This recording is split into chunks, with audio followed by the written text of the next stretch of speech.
Hello everyone. इसके पहले वाले वीडियो में हम लोग देख रहे थे रिप्रोडक्शन के बारे में। हमने देखा था रिप्रोडक्शन क्या होता है और कैसे करते हैं, वो तो हम देख ही रहे हैं। क्यों होता है ये भी देखा था, वेरिएशन के बारे में समझा था। उसके बाद हम छोटे ऑर्गेनिज्म में देख रहे थे कि रिप्रोडक्शन कैसे होता है।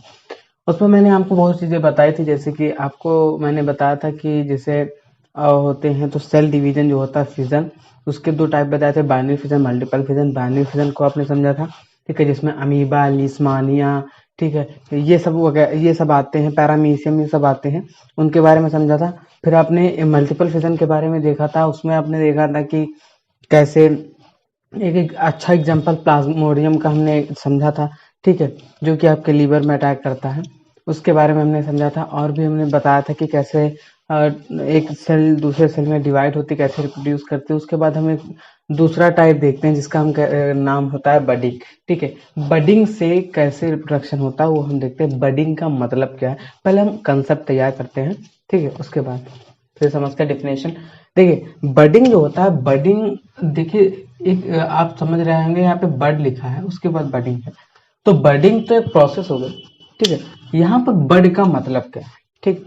आप प्लांट देखते होंगे, ठीक है, कोई भी प्लांट देखते हैं तो प्लांट के जो जब फूल होता है, फ्लावर बनने वाला होता है, तो एक ऐसे मतलब ऐसे एक बन जाता है स्ट्रक्चर, जिसको आप क्या कहते हैं, बड।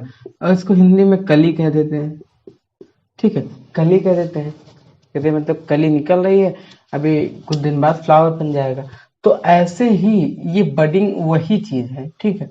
बड का मतलब क्या होता है, कली निकलना। अब कली निकलती है तो उससे फ्लावर बनता है। फ्लावर जब टूट जाता है, ठीक है, उससे पहले बीज बनता है, फिर वो उससे डिटैच हो जाता है प्लांट से, फिर जमीन पर गिरता है, फिर वो इंडिविजुअल न्यू प्लांट को बनाता है। उसी तरह यहाँ पर भी केस है।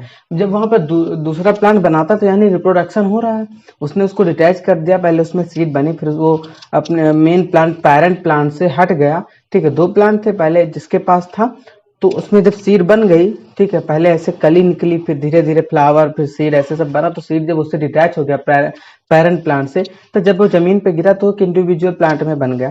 तो जब वो बन गया तब हुआ क्या है कि रिप्रोडक्शन ही हुआ, क्योंकि उससे दूसरा प्लांट बना, तो ये रिप्रोडक्शन का प्रोसेस हुआ। उसी तरह यहाँ पर भी बडिंग लिखा है, तो क्या बडिंग ये भी प्लांट का है? नहीं, ठीक है। देखिए बडिंग में अब यहाँ पर मैं अभी छोटे ऑर्गेनिज्म की बात कर रहा हूँ, अभी प्लांट पे नहीं गए। प्लांट रिप्रोडक्शन अभी लेट है, ठीक है, ये सब भी कंप्लीट करेंगे, उसके बाद प्लांट रिप्रोडक्शन देखेंगे, फिर एनिमल पर, ठीक है। तो एनिमल पे बहुत मजा आने वाला है। ये बडिंग आप देख रहे हैं, तो बडिंग में देखिए कि बड बड का मतलब क्या होता है, कली।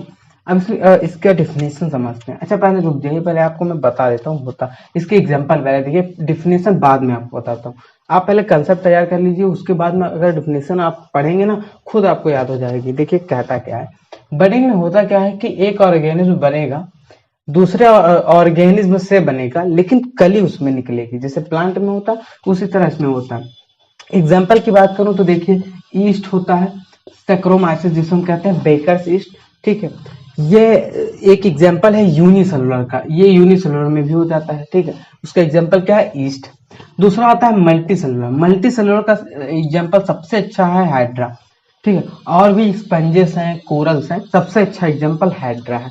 अगर बडिंग की बात ही करें तो सबसे अच्छा एग्जाम्पल हाइड्रा ही है, ठीक है। सब लोग ज्यादातर इसी को ही नाम लेते, तो आपको इसको तो बिल्कुल याद रखना। हो सके तो सारे एग्जाम्पल याद रखिए, ठीक है। इतने आप दो, कम से कम दो एग्जाम्पल तो जरूर याद होने चाहिए। अब देखिए इसमें बडिंग में ये सब हो गया।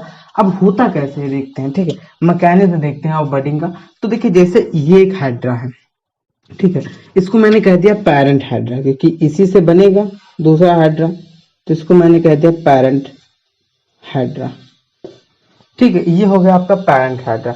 अगर ये पेरेंट हाइड्रा हो गया तो यहाँ पर ये चलता कैसे है, आप जानते होंगे सोमर साल्टिंग करके चलता है।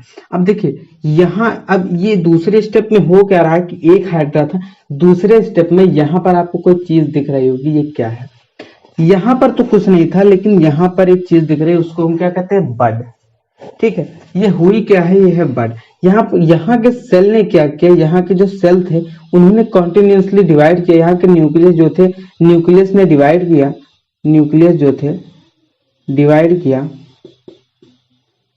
न्यूक्लियस ने डिवाइड किया। अब जब न्यूक्लियस ने डिवाइड किया तो अगले स्टेप में हुआ क्या, न्यूक्लियस जब डिवाइड होके यहाँ के जो सेल थे वो बाहर निकलने लगे, आउट ग्रोथ शुरू हो गई, बाहर की ग्रोथ, ठीक है, कली बन गई। क्या है ये आपका जो बना है इसको हम कहते हैं बड, जिसका मतलब होता है कली, ठीक है। तो यहाँ पर एक हाइड्रा था, यहाँ इसके इस जगह पर कुछ नहीं था, यहाँ के न्यूक्लियस ने डिवाइड किया, न्यूक्लियस ने जब कॉन्टिन्यूसली डिवाइड किया तो सेल तो डिवाइड होंगे ही। जब सेल डिवाइड हुए तो यहाँ पर एक स्ट्रक्चर का फॉर्मेशन हुआ जिसे हम क्या कहते हैं बड, ठीक है। ये होता है आपका बड, बड का मतलब कली।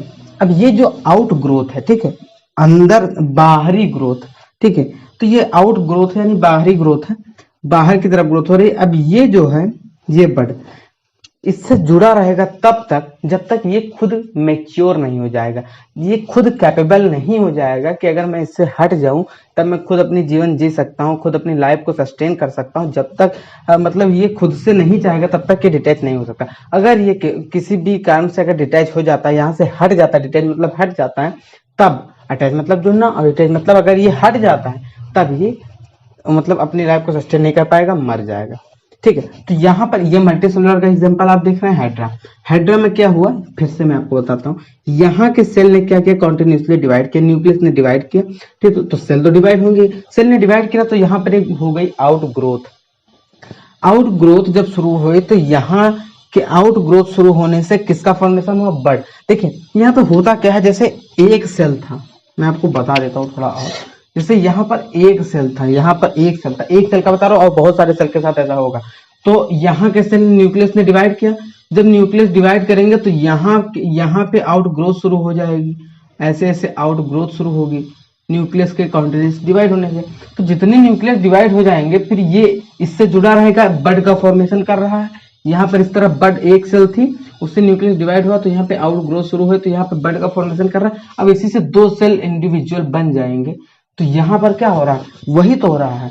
तो यहाँ पर जब न्यूक्लियस ने डिवाइड किया एक सेल, पहले तो एक ऐसी सेल रही होगी, दूसरे स्टेप में यह न्यूक्लियस डिवाइड किया तो आउट ग्रोथ शुरू हो गई।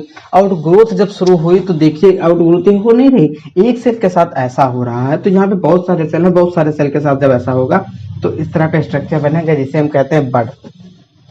अब धीरे धीरे ये बड क्या करेगा और मैच्योर होगा, मैच्योर होगा तो आप देख रहे हैं छोटा हाइड्रा इसी की तरह दिख रहा है, ठीक है। ये फ्लैजेला है, फ्लैजेला, ठीक है, ये क्या है, इसको हम कहते हैं फ्लैजेला। ये क्या करते हैं, आगे बढ़ने में मदद करते हैं, इसको चलने में मदद करते हैं, किसी भी प्रे को यानी जो शिकार होता है उसको पकड़ने में मदद करते हैं। यहाँ पर आपके सेल होते हैं जिसको हम क्या कहते हैं, नीडोब्लास्ट सेल, ठीक है। यहाँ पर आपके नीडोब्लास्ट सेल्स होते हैं, यहाँ पर जो प्रे को डाइजेस्ट करा लेते हैं, अपने अंदर तुरंत चिपका लेते हैं, तुरंत चिपका लेते हैं। जो न्यूरोब्लास्ट सेल्स होते हैं, चिपचिपा पदार्थ होता है जो इनको चिपका लेते हैं। और यहाँ पर एक इनका माउथ होता है, यहाँ पर इनका माउथ होता है जिसको हम कहते हैं हाइपोस्टोम, हाइपोस्टोम कहते हैं। यहाँ से ये ऑर्गेनिज्म को डाइजेस्ट कर लेते हैं, ठीक है। तो ये हाइपोस्टोम हो जाता है। यहाँ पर आप देख रहे हैं बड का फॉर्मेशन हुआ, धीरे धीरे मैच्योर हुआ तो ये छोटा हाइड्रा जैसा दिख रहा है, इसके फ्लैजेला भी मैच्योर हो गए तो धीरे धीरे क्या करेगा, यहाँ से डिटैच होकर एक न्यू ऑर्गेनिज्म में कन्वर्ट हो जाएगा, एक खुद का इंडिविजुअल ऑर्गेनिज्म बन जाएगा। तो ये हुई बडिंग की कहानी। अब देखिए इसका हम देख लेते हैं कि डिफिनेशन क्या है, the formation of new organism, ठीक है। यहाँ पर क्या हो रहा है कि न्यू ऑर्गेनिज्म का फॉर्मेशन हो रहा है, न्यू ऑर्गेनिज्म बन रहा है, कैसे, from the out growth, from the outgrowth arising on the parent body, from the outgrowth, from the outgrowth, ठीक है। यहाँ पे क्या हो रहा है, formation of new organism, formation हो रहा है नए ऑर्गेनिज्म, कैसे, और from the outgrowth, from the outgrowth, ये आउटग्रोथ है तो आउटग्रोथ से न्यू ऑर्गेनिज्म का फॉर्मेशन हो रहा है। तो फ्रॉम द आउटग्रोथ, यहाँ कुछ नहीं था, यहाँ पर आउटग्रोथ है तो आउटग्रोथ से न्यू ऑर्गेनिज्म का फॉर्मेशन हुआ, इसीलिए क्या कहा गया, तो formation of new organism from the outgrowth arising on the parent body. कहाँ से अराइज हो रहा है, अराइज मतलब निकलना, ठीक है, उग रहा है, तो कहाँ से अराइज हो रहा है, ऑन द पेरेंट बॉडी, ठीक है। तो जो आपका आउट ग्रोथ है कहाँ से अराइज हो रहा है, पेरेंट बॉडी से। तो ये पेरेंट बॉडी थी, पेरेंट हाइड्रा था, पेरेंट हाइड्रा की बॉडी थी। तो यहाँ पर क्या हुआ, arising on the parent body, तो अराइज हुई कहाँ पे, पेरेंट बॉडी पे, पेरेंट बॉडी के, देखिए पेरेंट बॉडी थी तो उस पे अराइज हुआ आउट ग्रोथ, क्या कहेंगे, बडिंग। धीरे धीरे अब ये देखिए फिर से मैं आपको बताता हूँ, formation of new organism, formation हुआ न्यू ऑर्गेनिज्म का from the out growth, out growth से arising on the parent body के ऊपर जो अराइज हो रहे थे, जिसको हम क्या कहेंगे, बडिंग। ये डेफिनेशन आपको रटना पड़ेगा, बिल्कुल नहीं, समझ लीजिए, तुरंत याद हो जाएगा। The formation of a new organism from the outgrowth arising on the parent body is known as budding. ठीक है, एग्जाम्पल दे दीजिए। यूनिसेलुलर में ईस्ट, सैक्रोमाइसिस या फिर बैकर्स ईस्ट। मल्टीसेलुलर में हाइड्रा है, कोरल्स है, स्पंजेस हैं, ये सब जितने एग्जाम्पल हैं, ठीक है, ये आप दे सकते हैं रिप्रोडक्शन में। तो ये हुई बडिंग की कहानी। अगर स्क्रीनशॉट लेना हो तो ले सकते हैं, ठीक है। इसको आप स्क्रीनशॉट ले लीजिए और एक बार अगर देख लेंगे, एक बार आप समझ तो लिए ही हैं, एक बार देख लेंगे तो आप इसमें कुछ भूलने वाला नहीं है, कोई एकदम इजी पीजी है, ठीक है। तो ये आप देख लीजिए। अगले वीडियो में हम लोग देखते हैं मल्टी सेलुलर के बारे में और थोड़ा देखते हैं, तो उसमें फ्रेगमेंटेशन को डिस्कस करते हैं।